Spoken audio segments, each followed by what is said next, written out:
Hey guys, what's up? So in this video I'm going to be breaking down the ace pair twins formation out of the Chicago Bears playbook. I think it's a formation that you find in a lot of different playbooks, but this particular ace pair twins formation has some pretty unique plays that I think set it apart from the rest. And it's mainly because of two plays that are in here. The first play that caught my eye was the wide receiver screen.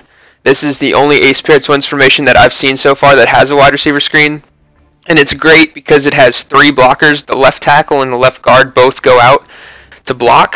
Most of the time, if there's a screen out of a formation like this, you might get one blocker that goes out there, or maybe one blocker and one lineman. But in this case, you have a wide receiver and two linemen. So it's really effective in my opinion. And the other play that caught my eye was the Y play, the PA misdirection. And as you can see, you've got crossing routes all over the field. I love crossing routes. I think they're really good this year. Beat man, beat zone, very tough to stop. So I'm going to go ahead and show you guys the wide receiver screen first. And pretty much I just run it just like any normal wide receiver screen. Right here against this defensive alignment, you probably would not want to run it because they're playing press coverage. You generally want to run it whenever they have off coverage so you have some breathing room to throw the ball. I'm going to run it anyways just to kind of show you guys how it works. And right there, like I said, you don't really want to run it against press coverage. Right here they're in goal line. So I'll just show you guys some of the quick audibles. You've got the quick passes, Y stick, which is a good short yardage pass play. You got the halfback slam as the run audible, which it's a decent run. It's probably the best run out of the formation. It's not something you're going to get big yardage on. It's good for 4 or 5 yards a pop. Just something to keep your opponent honest if they start not respecting the middle of the field. You got 4 verticals, which I don't really run much unless my opponent's playing like a ton of cover 2 or something like that. Then you can hit them with this. You really get a big play down the field. And then you've got PA Y drag wheel, which is also a good play. It's very similar to the PA misdirection in the sense you've got 2 crossing routes and a deep post by the left receiver. The left receiver, I usually just fade him and see if it's one-on-one, try to user catch. I'm just going to run the slam against the goal line defense here. And right there, they were in goal line defense, but it's a quick hitting run. That gets you to the line of scrimmage really quickly. And right there, I was able to get 3 or 4 yards with Matt Forte. And that's kind of more of what you want to look for with the screen right there. When they're not playing not playing press coverage, I think it's very effective. You kind of have to wait a second, like a little bit longer than normal wide receiver screens, because you've got 2 linemen who are trying to get out there. So you kind of have to wait a little bit longer. I could have waited a tad bit longer. Just be careful not to overuse the play, because a savvy player, if they know you like the wide receiver screen, they're going to be looking for it, and as soon as they see it developing, they're going to run over there. And since this is kind of a long developing screen, you just have to be careful. So I'll go ahead and run the quick autos for you guys. The Y stick is pretty self-explanatory. Pretty much always look for the slant first to the left side, the slant flat combo. If the slant's open, go ahead and throw it. And then if not, I'll go ahead and look back to the stick on the other side. So right there is man press coverage. Alshon beat the press. Something that I also like to do out of this play is in short yardage or red zone situations, it gets really tough to pass the ball in the red zone because everything's so condensed. Something I like to do, I'll go ahead and slant the inside receiver.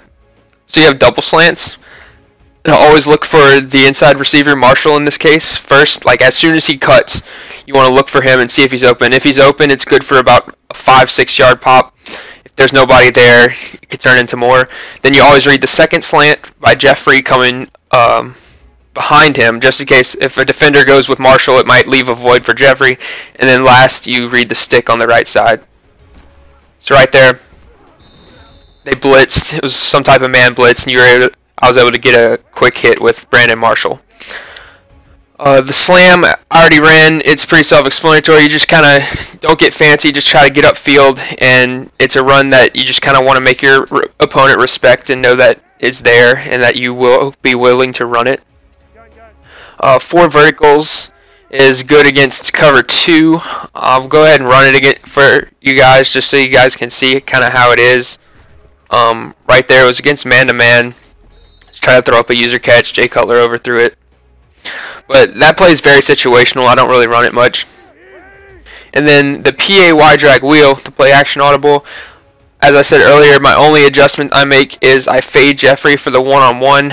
Deep posts, especially by the split out receivers, aren't very good this year in my opinion because corners have a tendency to jump those very, very easily, and it's hard to fit those in. So I just prefer fading them. You pretty much just want to make reads. Right there, Jay kind of overthrew it, but Brandon, being 6'4", 6'5", however tall he is, was able to go up and make a play for me. Pretty much I just read the crossing routes. A first, then Marshall. You always want to peek to see if you have one-on-one on the left side with Alshon. If you do and you feel comfortable throwing it, go ahead and throw it. And you've got Zach Miller on the baby little hitch route, delay hitch route for like a check down if nothing's open. So right there, just got to take what the defense gives you sometimes. 5-yard gain. If you get 5 yards every play, you'll score a touchdown, in the words of John Madden. Right there, just kind of run the screen again. Kind of got blown up. It's just something you have to mix in. You can't run often. It's something that you have to run whenever the defense gives you the look that you can run it. Which is, again, against off coverage. You don't want to run it against press coverage. So the other plays out of this formation that I like, other than those 5, are the PA misdirection and the H misdirection week. I'll go ahead and run the PA misdirection because that's the most important one in my opinion. Pretty much the only adjustment I make here is I put Zach Miller, the far right tight end, on a zig route. I like that because as Brandon Marshall and Alshon work across the field, you'll be able to hit them as they get more towards the right sideline. Since Zach Miller will bring the flat zone down, if you don't put Zach Miller on that zig route and like leave him on his auto motion or put him on a drag or something that's not occupying the flat, it gets hard to throw that Brandon Marshall route as he gets across the field because the flat defender is going to drop back and pick it off if you throw it too late. So I just like putting him there. He's like a last resort kind of read. I just pretty much put him there to take up space and take up a defender. But once again, you just pretty much read the crossing routes man to man. Pretty much have your pick zone. Just try to find a pocket whenever they break open. Right there, hit Brandon Marshall. Kind of had a lot of pressure, but was able to see that it was man to man. Right here, they're in goal line, so yeah, wouldn't put much stock into that. But that Alshon route is very, very good against pretty much all zones because it's too deep for the hook zones, but it's too shallow for the deep zones. So you're able to fit it in nicely more times than not. Right there, got some major pressure. I was still able to hit Brandon Marshall. I don't know what happened to Martellus Bennett on that play, because that's who I was going to look for. Okay, so he got knocked down at the line of scrimmage, and Jay Cutler was able to shake the sack. But yeah, I've never seen that happen before.